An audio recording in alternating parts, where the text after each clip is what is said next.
ভাইরে, 5 পাস একজন মহিলাকে ম্যাডাম ডাকতে তাদের কোনো অসুবিধা নাই, কিন্তু 25 বছরের একজন শিক্ষিত গ্র্যাজুয়েট ছেলেকে স্যার ডাকছে আর তাদের আত্মসম্মান ধুলোয় মিশে যাচ্ছে। এত মান সম্মান আপনাদের কোথায় থাকে ভাই? বিসিবির কর্মকর্তারা স্যার ডাকছে, তাদেরও হয়তো এত লজ্জা লাগে নাই যতটা লজ্জা আপনার লাগতেছে। এসব ভণ্ডামি থেকে বের হয়ে আসেন। এগুলোকে প্রফেশনালিজম বলে, যা আপনার মতো মূর্খ মানুষেরা বুঝবে না। সমন্বয়ক আসিফ মাহমুদ ক্রীড়া মন্ত্রণালয়ের দায়িত্ব পেয়েছে, আর নাহিদ ইসলাম ডাক ও টেলিযোগাযোগ মন্ত্রণালয়ের দায়িত্ব পেয়েছে, সেটা নিশ্চয়ই আপনারা জানেন। আসিফ মাহমুদ গ্র্যাজুয়েশন শেষ করার পর ফেসবুকে পোস্ট করেছিল, গ্র্যাজুয়েশন তো শেষ, আর কত বেকার থাকবো, লেগুনা চালানো শুরু করে দিব ভাবছি।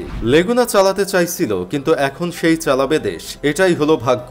সরকার পতনের আগে তারা বলছিল আমাদের পরে দেশ চালাবে কে, বিকল্প কে? তখন বলা হয়েছিল বিকল্প আমি, বিকল্প আমরা। সেটারই প্রমাণ করে দিয়েছে নাহিদ আসিফরা। এটা নিয়েও অনেকে সমালোচনা করে বলতেছে 9 মাস যুদ্ধ করার পর একটা কোটা দিয়েছিল, সেটা না হয় ভুল ছিল মানলাম, কিন্তু 9 দিনের আন্দোলন করে মন্ত্রীর চেয়ারে বসাটা কি কোনো কোটা নয়? তাহলে কিসের বৈষম্য বিরোধী আন্দোলন করলাম? ভাইরে, কিছু মানুষের ব্রেন কি আসলে পশ্চাৎ দেশে থাকে নাকি? এরা কথা ভেবেচিন্তে বলে, নাকি যা মনে আসে তাই বলে দেয়? এই দেশে অবশ্যই মুক্তিযোদ্ধাদের সম্মান করা হয়। সম্মান করা হয় বলেই তাদের অনেক সুবিধা দেওয়া হয়েছে, তাদের ছেলে মেয়েদেরও কোটা দেওয়া হয়েছে। তাই বলে এখন তাদের নাতিপুতিরাও এই কোটা ভোগ করবে? এটা কোন ধরনের নিয়ম হলো ভাই? আর সমন্বয়ক নাহিদ আর আসিফরা যা করেছে, 16 বছরে আপনি তা করতে পারেন নাই। তাদের মেধা দিয়েই তারা স্বৈরাচারী সরকারকে নামিয়ে দিয়েছে। আপনি যেই পোস্ট এখন স্বাধীনভাবে লিখতে পারতেছেন, সেটাও কয়েকদিন আগে লিখতে পারতেন না ভয়ে। কয়েকজন সমন্বয়করা হাউন আঙ্কেলের ভাতের হোটেলে যেই মাইটটা খেয়েছে, সেই মাইটটা যদি আপনাকে দেওয়া হতো, তাহলে আপনি হারুনকে আব্বা ডেকে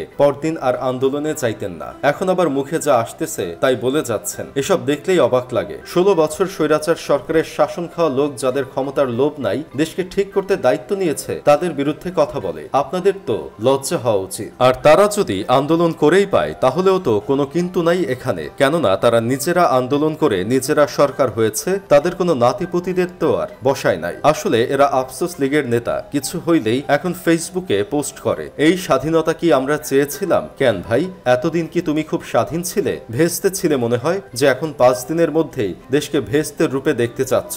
এখন আফসোস লীগের লোকেরা এখন কিছু না পেয়ে বলা শুরু করছে, আসিফ মাহমুদ কেন দাঁড়ালো না, তার বাবার বয়সের বড় লোকদের কেন সম্মান দিল না? এদের কথা শুনে মনে হচ্ছে গতিদানব সুজন আর জালাল ইউনুস কাকার পা ধরে দোয়া নেওয়ার পর অফিসের কাজকর্ম করা উচিত ছিল আসিফ মাহমুদের।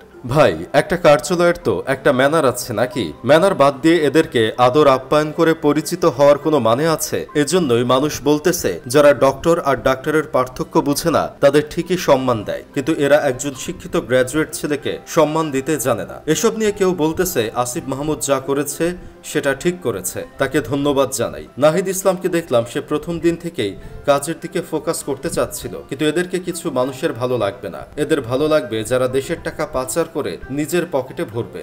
আমাদের ভিডিও ভালো লেগে থাকলে অবশ্যই আমাদের চ্যানেলটি সাবস্ক্রাইব করতে ভুলবেন না। যাই হোক, শেষমেশ আমি গোলাম হোসেন একটা কাজের কথা কই। এখানে একজনকে আমরা খুব বেশি মিস করছি, সেটা হলো আমাদের পাপন কাকা। সে থাকলে আর একটু মজা হতো।